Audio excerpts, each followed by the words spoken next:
ओम नमः शिवाय। हर हर महादेव। सभी श्रोताओं का स्वागत है आपके अपने चैनल शिला भक्ति स्टोरीज में। आज चैत माह की चतुर्थी तिथि और मंगलवार है। आज विनायक चतुर्थी का व्रत रखा जाएगा जो भगवान श्री गणेश को समर्पित है। अब की बार नवरात्रि में एक तिथि का क्षय होने के कारण नवरात्रि 8 दिन की है।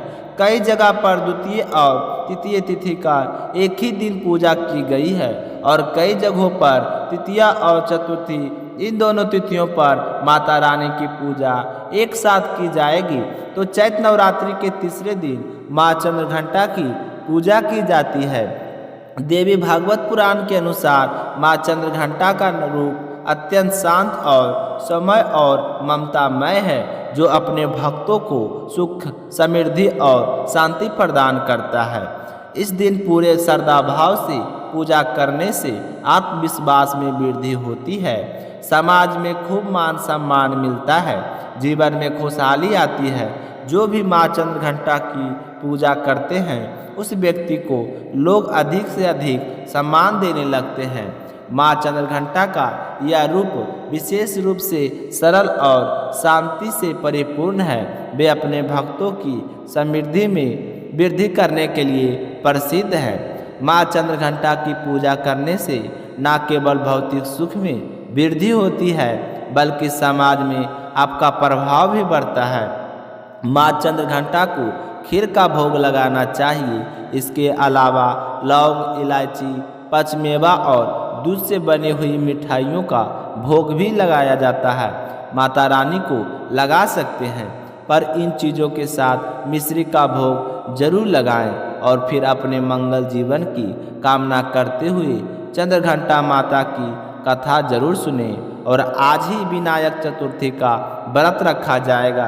कई बार श्रोताओं का सवाल आता है कि हम श्री गणेश का व्रत कब करें। विनायक चौथ का व्रत चैत नवरात्रि में चतुर्थी के दिन से शुरू किए जाते हैं। जो भी गणेश भक्त इस व्रत को शुरू करना चाहते हैं वह आज से ही इस व्रत को शुरू कर सकते हैं, फिर पूरे साल नियम अनुसार करें और अगले साल 2026 में चैत नवरात्रि की विनायक चतुर्थी को इस व्रत का उद्यापन कर दें।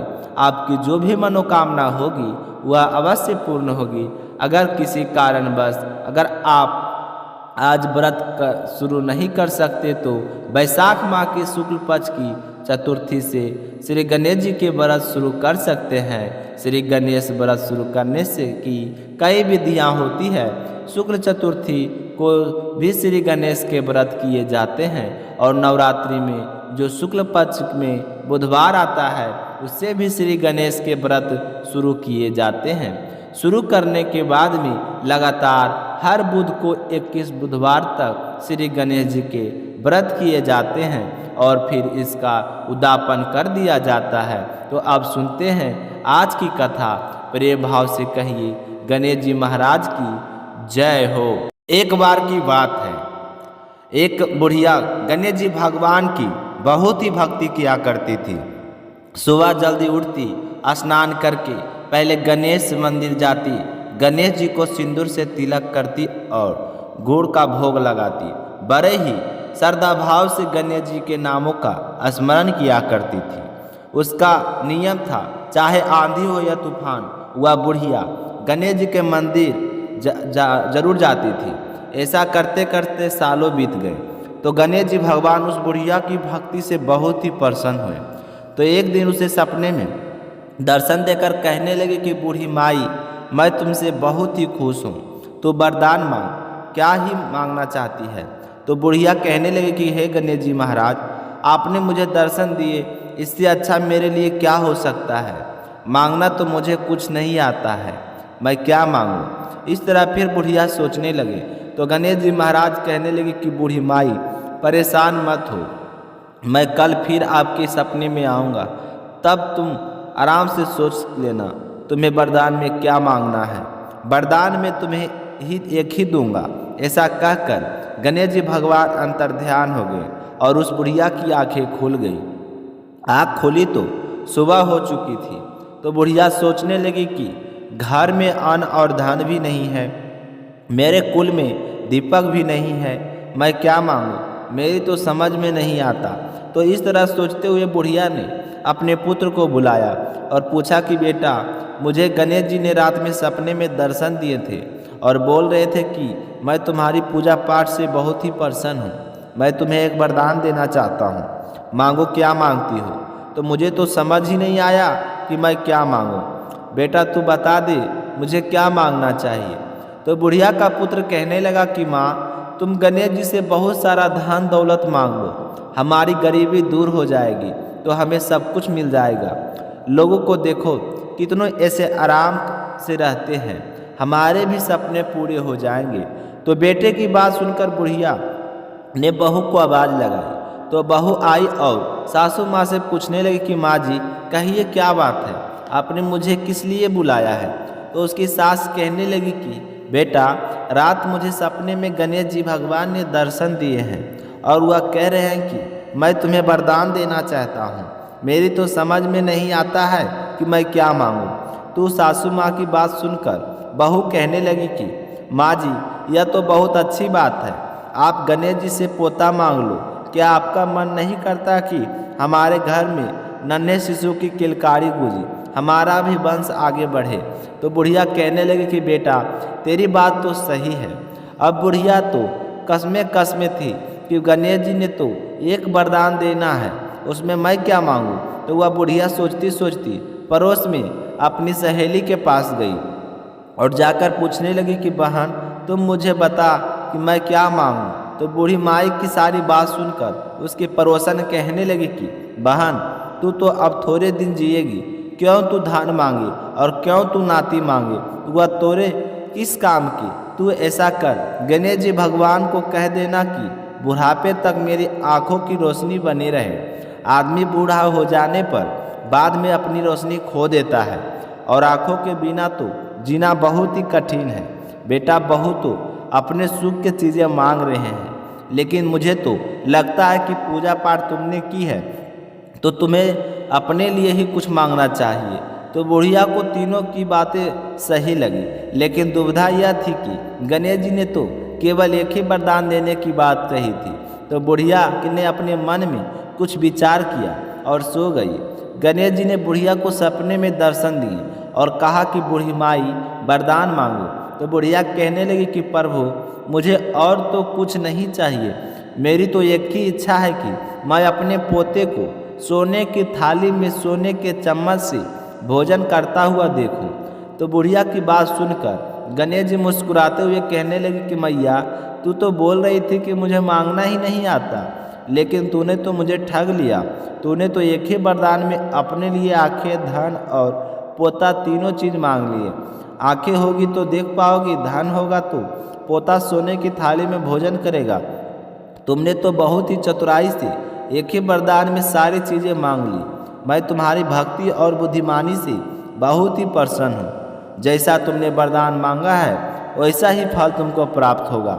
ऐसा कहकर गणेश जी भगवान अंतर ध्यान हो गए और बूढ़ी माई को जैसा मांगा था वैसा सब कुछ मिल गया और बेटा भी खुश, बहू भी खुश, बहू बेटू के देखकर बुढ़िया भी खुश हो गई। हे गणेश जी भगवान, जैसे आपने उस बूढ़ी माई को दिया वैसी सबको देना। कथा कहने वाले को, कथा सुनने वालों को सबकी मनोकामना पूर्ण करना। बोलिए गणेश जी महाराज की जय हो। नवरात्रि में देवी माँ की, दुर्गा के बाद हनुमान जी बाबा की पूजा जरूर करनी चाहिए। कहा जाता है कि हनुमान जी बाबा देवी माँ के साथ हमेशा रहते हैं। अगर हम हनुमान जी की पूजा ना करें तो माँ की पूजा अधूरी मानी जाती है। तो इस पावन अवसर पर अपने सुनते हैं मंगलवार की कथा। हे हनुमान जी बाबा, आप अपनी कृपा दृष्टि हमेशा हम सब पर बनाए रखना। बोलिए हनुमान जी बाबा की जय हो। एक बार नैमिषारण्य तीर्थ में 88,000 मुनि एकत्रित होकर सूत जी से पूछने लगे कि हे महामुनि, आपने हमें अनेक पुराणों की कथा सुनाई है, अब कृपया करके हमें कोई ऐसा व्रत और कथा बताइए जिसके करने से संतान की प्राप्ति हो तथा मनुष्यों को रोग शोक, अग्नि, सर्प आदि का भय ना रहे। कलयुग में सभी जीवों की आयु बहुत ही कम होती है। अगर उन्हें इस तरह रोग और चिंता के कष्ट लगे रहते तो वे श्री हरि के चरणों में अपना ध्यान कैसे लगा पाएंगे। तो श्री सुत जी ने कहें कि हे मुनियों, एक बार युधिष्ठिर ने भगवान श्री कृष्ण से लोक कल्याण के लिए यही प्रश्न किया था।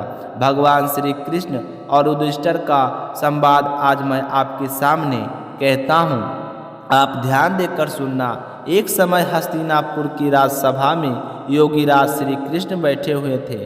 तब युधिष्ठिर ने भगवान श्री कृष्ण से प्रश्न किया कि हे प्रभु, हे नंदन गोविंद, आपने मुझे अनेकों कथाएं सुनाई है। आज कृपया करके मुझे कोई ऐसा व्रत या कथा सुनाइए जिसके करने से मनुष्य रोग चिंता तथा भय से मुक्त हो जाए तथा उसे पुत्र की प्राप्ति हो। हे प्रभु, बिना पुत्र मनुष्य का जीवन व्यर्थ है, क्योंकि बिना पुत्र के मनुष्य नरक का गामी होता है। पुत्र के बिना मनुष्य का पितृ ऋण से छुटकारा नहीं हो पाता है। उसके पितृ लोग सदा अतृप्त हो रहते हैं। अतः कोई पुत्रदायक व्रत बतलाइए। तो भगवान श्री कृष्ण कहने लगे कि हे राजन, मैं आपको एक प्राचीन इतिहास सुनाता हूँ, आप उसे ध्यान देकर सुनना। कुंडलपुर नामक एक नगर में एक बुद्धिमान ब्राह्मण रहता था। उसका गुजारा मुश्किल से होता था। उसे अपने गरीब होने का उतना दुख नहीं था जितने उसके संतान न होने के कारण वह दुखी रहता था। उसकी पत्नी सुनंदा पतिव्रता नारी थी। वह भक्तिपूर्वक श्री हनुमान जी की आराधना किया करती थी। मंगलवार के दिन व्रत करके अंत में भोजन बनाकर हनुमान जी को भोग लगाने के बाद स्वयं भोजन करती थी। एक दिन मंगलवार को गृह कार्य अधिक होने के कारण वह हनुमान जी को भोग लगाना भूल गई, जिससे उसे बहुत ही दुख हुआ। तो उसने उस दिन खुद भी भोजन नहीं किया और मन ही मन प्रण लिया कि मैं अब अगले मंगलवार को ही हनुमान जी को भोग लगाकर अन्न जल ग्रहण करूंगी। तो 6 दिन तक ब्राह्मणी सुनंदा अपने प्रण के अनुसार भूखी प्यासी और निराहार रही, परंतु 7वें दिन मंगलवार को वह प्रातः ही बेहोश होकर गिर पड़ी। सुनंदा इस असीम भक्ति से श्री हनुमान जी बहुत ही प्रसन्न हुए और उसके सम्मुख प्रकट होने कर कहने लगे कि सुनंदा, मैं तेरी भक्ति से बहुत ही प्रसन्न हूँ, तू उठ और वरदान मांग। सुनंदा अपने आराध्य देव हनुमान जी को अपने समक्ष देखकर बहुत ही खुश हुई और उनके चरणों में गिर पड़ी और कहने लगी कि हे प्रभु, मेरे कोई संतान नहीं है, अतः आप मुझे संतान प्राप्ति का आशीर्वाद प्रदान करें। तो सुनंदा की बात सुनकर हनुमान जी ने कहे कि तुम्हारी इच्छा अवश्य पूर्ण होगी। तुम्हारे यहाँ एक कन्या जन्म लेगी, उसके अष्टांग प्रतिदिन सोना दिया करेंगे। इस तरह वरदान देकर हनुमान जी अंतर्ध्यान हो गए और ब्राह्मणी सुनंदा बहुत ही खुश हुई और चूरमा बनाकर हनुमान जी को भोग लगाया। फिर अपने व्रत का पालन किया। जब उसका पति घर आया तो वह बहुत ही खुश होकर भगवान का दिया हुआ वरदान अपने पति को बताया। तो लड़के के बारे में सुनकर ब्राह्मण देवता पहले तो दुखी हो गए, परंतु सोना मिलने की बात सुनी तो वह प्रसन्न हो उठे। सोचने लगे कि अगर ऐसी कन्या मेरे घर जन्म लेगी तो मेरी तो सारी गरीबी दूर हो जाएगी। तो हनुमान जी की कृपा से 10वें महीने ब्राह्मणी ने बहुत ही सुंदर कन्या को जन्म दिया। 10वें दिन ब्राह्मण ने अपनी उस बालिका का नामकरण संस्कार करवाया तो उनके कल पुरोहितों ने उस बालिका का नाम रत्नावली रखा। रत्नावली ने अपने पिछले जन्मों में मंगल देव के व्रत किए थे, तो उसके पुण्य के प्रभाव से रत्न वाला अष्टांग प्रतिदिन बहुत सारा सोना देता था। उस सोने से नंदा ब्राह्मण बहुत ही धनवान हो गया और ब्राह्मणी सुनंदा भी इस बात का अभिमान आ गया कि ऐसे ही समय बीतता गया। जब रत्नावली 10 वर्ष की हुई तो सुनंदा ने अपने पति से कहा कि स्वामी, हमारी बेटी विवाह योग हो गई है, अतः हमें कोई सुंदर तथा योग देखकर उसका विवाह कर देना चाहिए। तो यह बात सुनकर नंदा ब्राह्मण कहने लगा कि हमारी बेटी रत्नावली अभी तो बहुत छोटी है, अभी से क्यों परेशान होती हो। तो ब्राह्मणी कहने लगी कि हे पति देव, रथ स्वाला का दान देने वाले माता पिता का घोर नरक की प्राप्ति होती है। तो अपनी पत्नी की बात सुनकर नंदा ब्राह्मण कहने लगा कि हमारी बेटी तो अभी 10 बरस की हुई है, मैंने तो 16 साल की कन्याओं को विवाह करवाए हैं, अभी क्या जल्दी है। तो ब्राह्मणी सुनंदा कहने लगी कि आप यह सब लोभ के कारण कह रहे हैं, आप ब्राह्मण हो और ब्राह्मण को शास्त्रों के आदेश का पालन करना चाहिए। नंदा ब्राह्मण के पास अपनी पत्नी की बात का जवाब नहीं था। वह कहने लगा कि ठीक है, मैं कल ही योग वर की तलाश में अपना दूत भेज दूंगा। दान भी तो सुपात्र को ही दिया जाता है। दूसरे दिन ब्राह्मण ने दूत को बुलाया और कहा कि जैसी सुंदर मेरी बेटी है वैसा ही सुंदर और योग वर उसके लिए तलाश कर लाओ। तो दूत स्वामी की आज्ञा पाकर वर खोजने के लिए चल पड़ा। अनेक नगरों में घूमने के बाद वह पंपाई नगर में जा पहुंचा। वहां एक सुंदर ब्राह्मण के लड़के को देखा जिसका नाम सोमेश्वर था। वह बहुत ही गुणवान था। तो दूत ने उस ब्राह्मण के लड़के से सब कुछ पूछा और जानकर वापस आ गया। आकर उस सुंदर और गुणवान लड़के के बारे में ब्राह्मण नंदा को बताया। तो ब्राह्मण नंदा भी सोमेश्वर से बहुत ही प्रभावित हुआ और सोमेश्वर के घर जाकर अपनी बेटी का रिश्ता तय कर दिया और फिर शुभ मुहूर्त देकर पूरे विधि विधान से सोमेश्वर को कन्यादान करके ब्राह्मण ब्राह्मणी बहुत ही संतुष्ट हो गई। पर लोभी ब्राह्मण नंदा ने रत्नबाला का कन्यादान तो कर दिया, परंतु वह मन में बहुत ही उदास और दुखी था। वह विचार कर रहा था कि रत्नबाला तो अब ससुराल चली जाएगी, अब इसे जो सोना मुझे मिलता था वह तो बंद हो जाएगा और जो कुछ मेरे पास धन बचा हुआ रखा हुआ है वह तो इसके विवाह में खर्चा हो गया। जो धन शेष और वह थोड़े ही दिनों में समाप्त हो जाएगा और फिर से गरीब हो जाऊंगा। तो मुझे कोई ऐसा उपाय करना चाहिए जिससे रत्नबाला मेरे घर पर ही रहे। तो इस तरह सोचते सोचते उसने एक कुर निर्णय ले लिया। उसने विचार किया कि जब सुबह रत्नबाला का पति सोमेश्वर उस अपने साथ घर लेकर जा रहा होगा तब मार्ग में ही मैं उसका वध करवा दूंगा और फिर रत्नबाला को अपने साथ ले आऊँगा, जिसने रोजाना सोना भी मिलता रहेगा और मैं लोगों के नज़र दोष से भी बच जाऊंगा।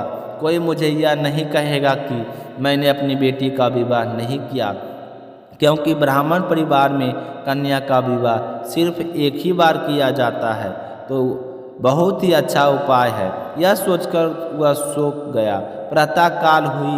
नंदा और सुनंदा ने अपने जमाता तथा पुत्री को बहुत सारा धन देकर विदा किया। सोमेश्वर अपनी पत्नी रत्नावली को लेकर अपने नगर की तरफ चल पड़ा। ब्राह्मण नंदा ने जिस तरह क्रूर से निर्णय लिया था उसको अंजाम देने के लिए अपने दूत को भेज दिया और कहा कि मार्ग में ही मेरे जवाई का वध कर देना। तो दूत मार्ग में छिपकर बैठ गया और जैसे ही सोमेश्वर उसे छिपे हुए स्थान के पास गुजरने लगा तो ब्राह्मण के दूत ने उसका वध कर दिया और यह समाचार ब्राह्मण तक भी पहुंचा दिया। अपने जमाई के वध का समाचार सुनकर नंदा ब्राह्मणी अपनी पत्नी के साथ वहां पहुंचा जहां पर यह जघन्य अपराध हुआ था और रुदन करती हुई अपनी पुत्री से कहने लगा कि हे पुत्री, लुटेरों ने ऐसा अनर्थ करते हुए कुछ भी नहीं सोचा, लेकिन यह तो भगवान की इच्छा थी। भगवान के आगे किसी का भी बस नहीं चला। अब तू मेरे साथ घर चल, जो भाग्य में लिखा होता है वही होता है। तू मेरे साथ घर चल, अपना बचा हुआ जीवन वहीं पर व्यतीत कर। अपने पति की मृत्यु से दुखी हुई रत्नावली अपने पिता से कहने लगी कि पिताजी, मैं तो मेरे पति के साथ ही सती होना चाहती हूँ। जब मेरे पति ही नहीं हैं तो मेरे जीने का क्या फ़ायदा। तो रत्नावली के माता पिता ने उसे बहुत समझाया, लेकिन वह नहीं मानी। तो उसने तो मरने का ठान ली थी। उसने विलाप करते हुए अपने माता पिता से सती होने की इच्छा बताई। तो वह ब्राह्मण नंदा विचार करने लगा और मैंने अपने जवाई का वध करवा के इस पाप को अपने सर लिया। रत्नबाला तो अपने पति के साथ ही अपने प्राण तक देने को तैयार हो, तो मेरा तो दोनों तरफ से मरना ही हो गया है। अब ना तो धन मिलेगा और ना जवाई का वध करवाने के कारण मुझे यम यातना भोगनी पड़ेगी। वह अलग यह सोच सोच कर वह ब्राह्मण बहुत ही दुखी हुआ। फिर सोमेश्वर की चिंताएं बनाई गई। रत्नबाला सती होने से इच्छा से पति का सर अपनी गोद में रखकर चिता में बैठ गई। जैसे ही चिता को अग्नि दी गई वैसे ही प्रसन्न होकर मंगलदेव वहाँ पर प्रकट हो गए और कहने लगी कि हे रत्नावली, मैं तेरी पति भक्ति से बहुत ही प्रसन्न हूँ। तो वरदान मांग।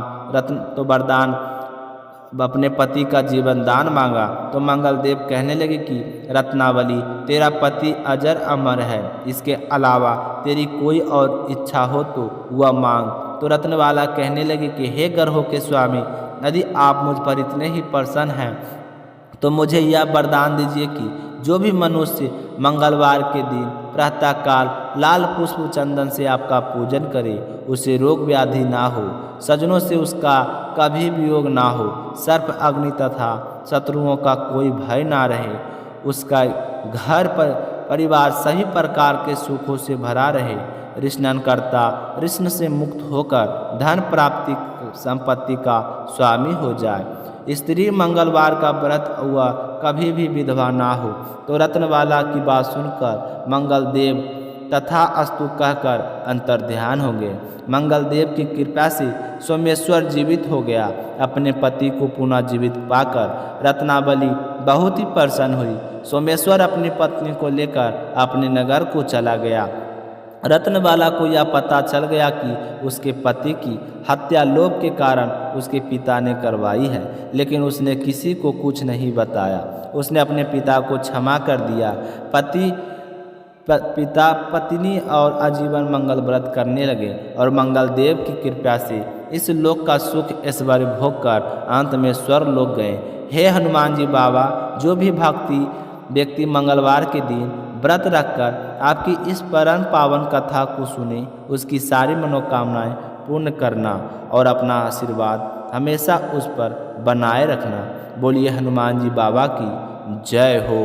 सभी श्रोताओं का बहुत बहुत धन्यवाद।